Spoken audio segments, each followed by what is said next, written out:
In a statement, the White House said the president and first lady love their son and support him as he continues to rebuild his life. It said they'll have no further comment on the matter.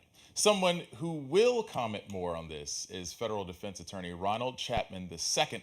Ronald, thanks for joining us. The judge hasn't approved the plea deal just yet, but there's a possibility that this investigation into Hunter Biden could be resolved the same time federal charges are filed. How unusual is that bit of choreography? Well, that's very normal when we have a situation where somebody takes a plea after pretty intense negotiations with the federal government, which we know has gone on here.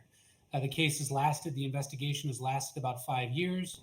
Defense attorney Chris Clark has been representing Hunter Biden for a long time. Hunter Biden paid back the taxes, I believe, in 2017 and 2018. And as a result of that, the government has reached a plea deal with him, and they will proceed by filing an information in federal court, and everything's been wrapped up for the judge so that they can make a decision as to whether or not it will be accepted. Reporting says that prosecutors will recommend probation for the tax evasion charges and a diversion program for the gun charge. He's accused of lying about his drug use on a government form to purchase a firearm. In your history of doing this kind of work, how common is that, and how might pretrial diversion work in this particular instance? Well, I first have to point out that this is a very unusual charge. I'm certain it's common knowledge that many people who may have used controlled substances may also possess a firearm, but it's technically illegal under federal statutes.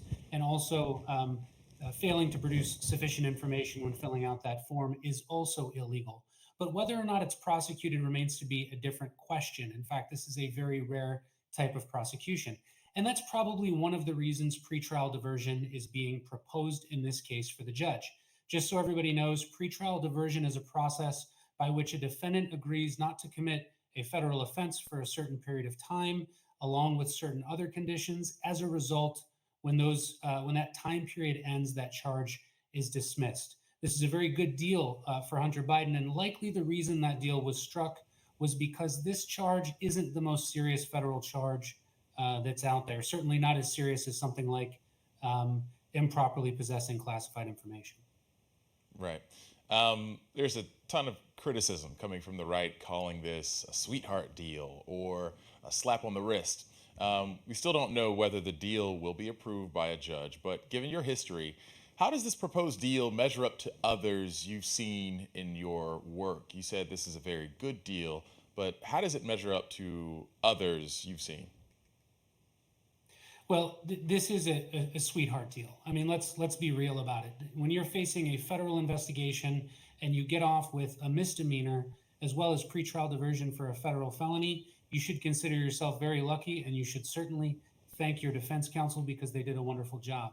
But the real question here is, was this a good deal given the defendant's history and characteristics, the circumstances related to the federal offense?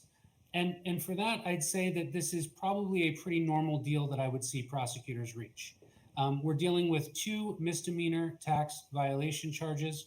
We're also dealing with a very not often prosecuted federal gun charge. And I would say that misdemeanor and pretrial diversion is fine. It certainly is acceptable to the U.S. attorney in this case.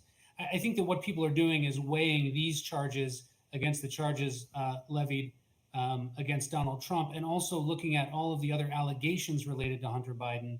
And I would say we sentence the crime that is being charged, not the allegations. So if there are other investigations related to those allegations, they should be brought, and then a fair sentence should be determined if there's guilt in those cases as well. Yeah. Federal defense attorney Ron Chapman. Ron, thank you so much for joining us. Thank you very much.